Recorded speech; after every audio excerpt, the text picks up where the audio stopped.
Assalamualaikum warahmatullahi wabarakatuh. Perkenalkan, nama saya Kanaya Ayu Chandra Safira dengan NIM 4432410030 yang akan mempresentasikan penerapan diagram IRD dan sequence dalam SIA BEM atau Sistem Informasi Arsip Badan Eksekutif Mahasiswa yang berlatar belakang pengelolaan arsip BEM sebelumnya masih dilakukan secara manual, baik melalui kertas maupun folder digital yang tidak terstruktur. Hal ini menyebabkan pencarian arsip menjadi sulit, rawan hilang, dan tidak efisien antar periode kepengurusan. Untuk mengatasi masalah tersebut, dikembangkan Sistem Informasi Arsip BEM atau SIA BEM yang memungkinkan pencatatan, penyimpanan, dan pencarian arsip secara cepat, teratur, dan aman dalam satu platform digital. Berikut diagram IRD. Entitas utama dari sistem ini adalah arsip. Ini adalah tabel yang menyimpan semua dokumen digital, baik itu proposal, laporan, atau file surat lainnya. Setiap arsip diidentifikasi secara unik dengan ID arsip dan memiliki atribut penting seperti judul, tipe dokumen, ID periode, dan lain sebagainya. Arsip harus terorganisir sesuai periode kepengurusan BEM. Ini diwakili oleh hubungan tergabung dalam yang merupakan relasi many to one.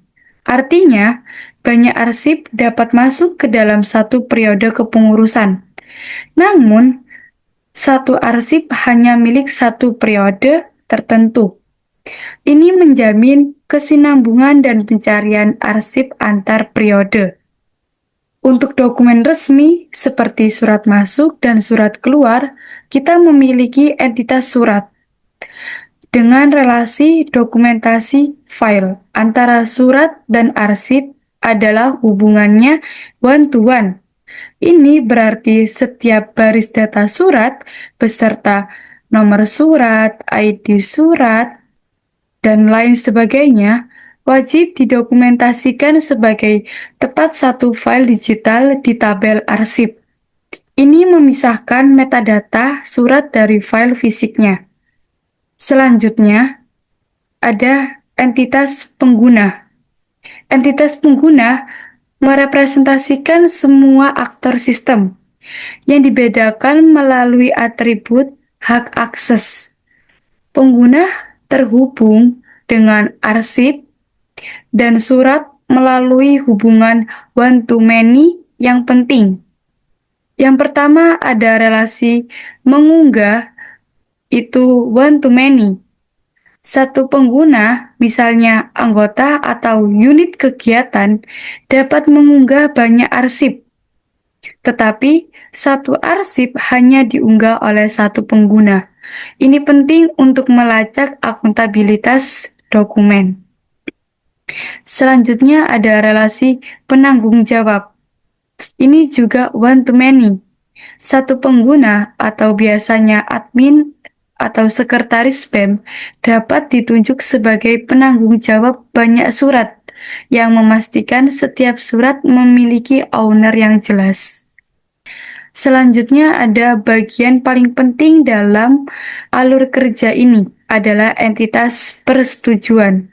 Entitas ini berfungsi sebagai tabel fakta untuk mencatat riwayat verifikasi dan otorisasi dokumen.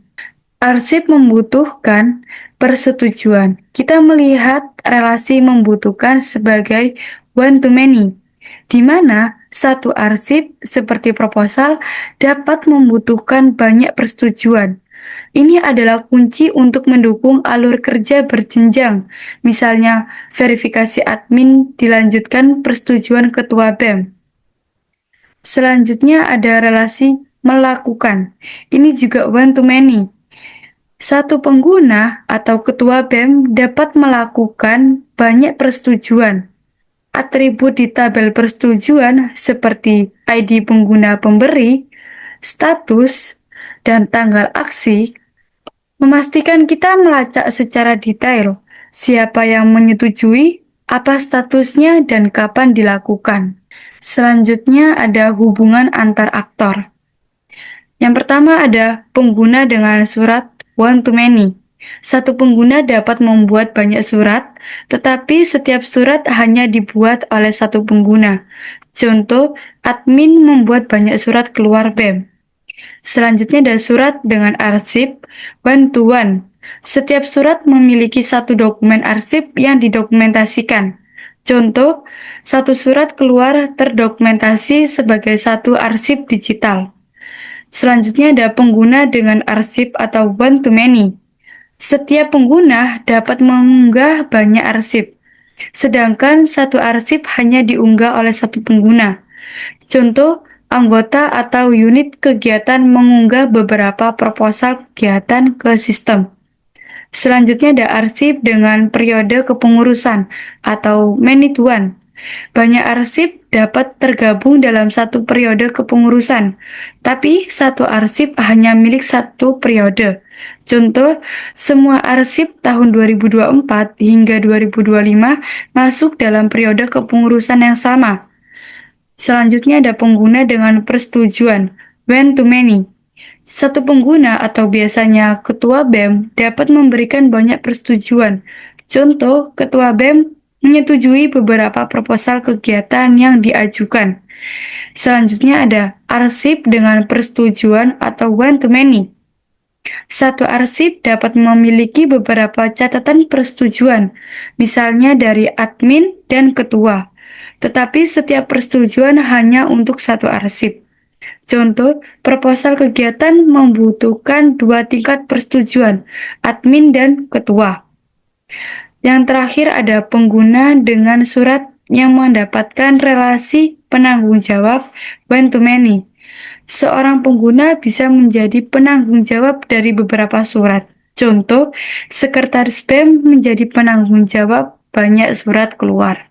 Pada dasarnya, one-to-many atau many-to-one itu pada jenis hubungan yang sama atau hubungan hierarkis antara induk dan anak. Perbedaannya hanya terletak pada arah mana kita membaca atau mendefinisikan relasi tersebut. Selanjutnya ada sequence diagram fitur proses login. Pengguna memasukkan username dan password, lalu klik login. Halaman login mengirimkan ke sistem login. Sistem login menerima kredensial dan melakukan permintaan verifikasi ke database. Database mencari data pengguna dan memeriksa kecocokan username dan password. Jika ditemukan dan valid, database mengembalikan respon user ditemukan dan valid ke sistem login. Sistem login mengirimkan pesan keberhasilan ke pengguna. Pengguna diarahkan atau mengakses menu utama. Selanjutnya ada fitur pencarian arsip.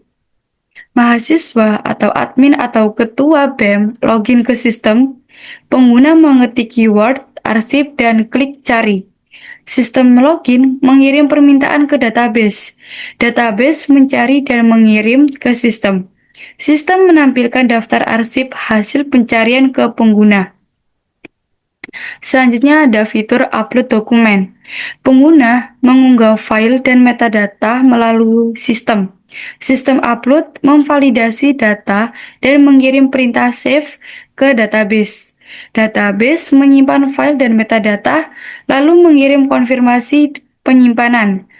Sistem upload menampilkan pesan dokumen berhasil diunggah kepada pengguna. Sistem juga mengirim notifikasi verifikasi dokumen ke sistem verifikasi untuk proses berikutnya. Selanjutnya ada fitur verifikasi admin. Admin klik buka dokumen. Sistem verifikasi meminta data dokumen ke database. Database mengirimkan data dokumen kembali ke sistem verifikasi. Sistem verifikasi menampilkan dokumen ke admin. Admin menilai dokumen lalu mengirimnya untuk persetujuan. Selanjutnya ada fitur persetujuan ketua BEM. Ketua BEM memilih dokumen untuk direview. Sistem persetujuan meminta detail dokumen ke database. Database mengembalikan data dokumen ke sistem persetujuan.